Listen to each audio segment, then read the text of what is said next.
Okay, let's dive right into this explainer. Today, we're uncovering the complete engineering blueprint for LED display installation. And look, we're not just talking about hanging a screen on a wall here. We need to treat this entire system like a living organism. Getting the installation right is absolutely crucial. It's about guaranteeing structural safety, rock-solid stability, and the best possible viewing experience for years down the line. So we're going to take a detailed journey through the whole process, going from the structural skeleton all the way to its digital nervous system. If you want to know what it truly takes to build these massive, flawless digital canvases, well, you're in exactly the right place. Our game plan for today covers 6 key areas. We've got mastering LED display mounting, structural integrity and materials, the control system architecture, preparation and essential tools, step-by-step cabinet assembly, and finally, wiring and EMI prevention. All right, let's kick things off with part 1, mastering LED display mounting and adapting to the environment. So think about a typical wall-mounted setup. You see these all the time in shopping malls or retail stores, maybe a 3x2 cabinet wall right inside a shop entrance. But what you don't see as a shopper is the incredibly precise alignment happening behind the scenes, using chemical bolts. Since these screens are crammed into tight, indoor or semi-outdoor spaces, maintenance is a whole different ballgame. You usually have to fix them by either popping off the entire screen block or accessing the components straight from the front. Now, for high-end corporate lobbies or fancy building entrances, you'll often run into built-in installations. This is where the screens are embedded perfectly flush with the wall. It looks amazing, right? But to pull off that seamless look, you actually need an inline frame that's slightly larger than the display area itself. And because it's baked right into the architecture, usually using small pixel pitch displays for super crisp branding, having strict front maintenance access is just a non-negotiable requirement. What about trade show booths or interactive product demos? Well, there, mobility and sleekness are everything. Standing installations use a really sturdy base and a support frame to hold what are usually small pixel pitch integrated cabinets. It's kind of like having a giant freestanding television that you can just deploy right in the middle of the action. Moving up to massive outdoor spaces, roof installations bring a totally new set of engineering headaches, the biggest one being wind resistance. Since these screens are totally exposed high above the street, like a giant billboard on a shopping center roof, they absolutely need robust diagonal supports behind them. And you'll notice they usually have this precise 5 to 8 degree forward tilt. That is definitely not an accident. It's engineered specifically to optimize the viewing angle for all the people walking or driving far below. Then you have your highly specialized setups. Think about a massive roadside billboard. That requires double steel columns just to handle the intense wind loads, or a cantilever setup with safety ropes extending out over a busy subway entrance to guide passengers, or even hanging installations suspended high above airport check-in counters, which require really rigorous load-bearing checks. The takeaway here? You can't just slap a screen anywhere. Your mounting method is completely dictated by the physics of the environment. Let's move on to part 2. Structural integrity and materials, engineering the skeleton. The crucial thing to remember is that we are not just hanging giant TVs. These are massive architectural structures. They need a highly engineered skeleton to prevent a catastrophic failure. Depending on weight limits and environmental exposure, integrators have to be super picky about their materials. They're looking for maximum strength, weldability, and corrosion resistance. So you'll see everything from square tubes for the mainframe to incredibly robust H-shaped steel for heavy outdoor billboards battling the elements, all the way to specialized industrial aluminum for lightweight indoor frames where saving weight is the top priority. And that brings us to a really fascinating concept when dealing with large advertising poles: fatigue checks. These checks are absolutely critical. Why? Well, because structures like billboards are actually pretty slender and flexible.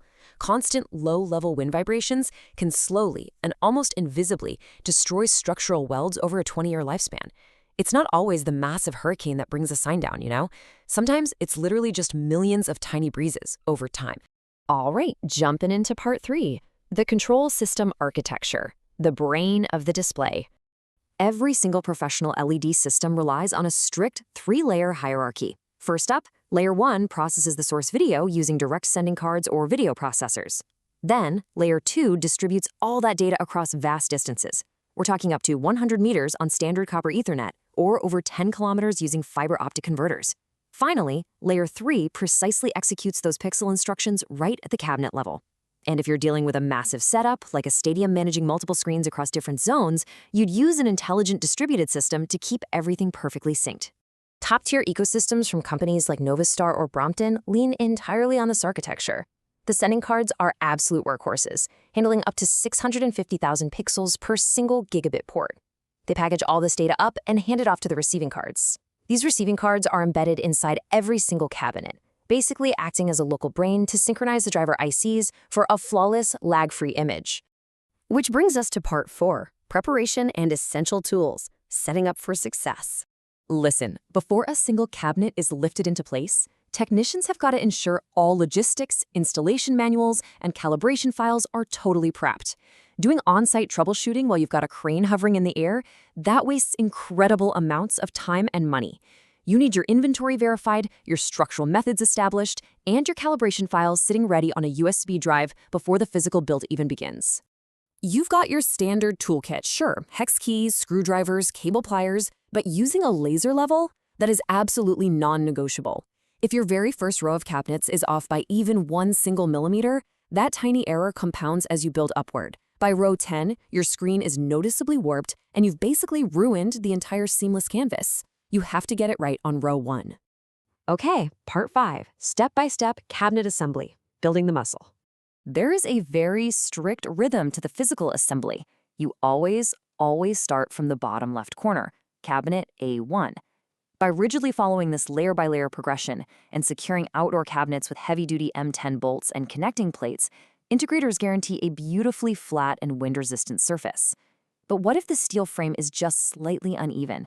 Well, that's exactly where precision shims come into play to ensure everything stays perfectly flush.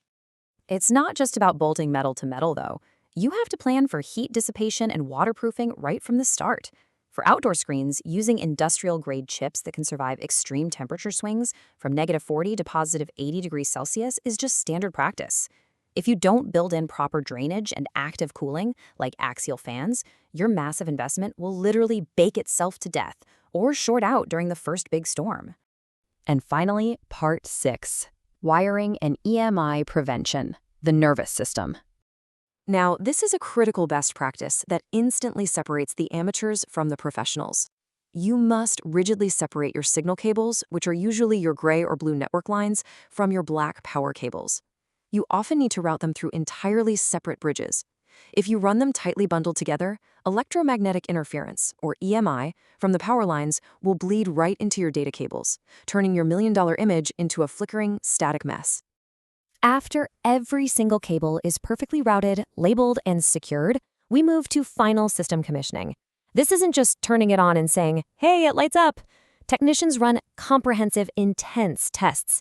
They are checking to ensure that the refresh rates, grayscale levels, color uniformity, and overall video playback meet the exact, demanding design specifications without a single dropped frame or glitch. By mastering these meticulous installation standards, treating the hardware with real respect, and understanding the environmental physics at play, you protect your investment and guaranteed breathtaking visual performance for decades. So wrapping all this up, keeping the complex engineering of the skeleton, brain, muscle, and nervous system in mind, I'll leave you with this. Is your next LED project built to shine or built to fail?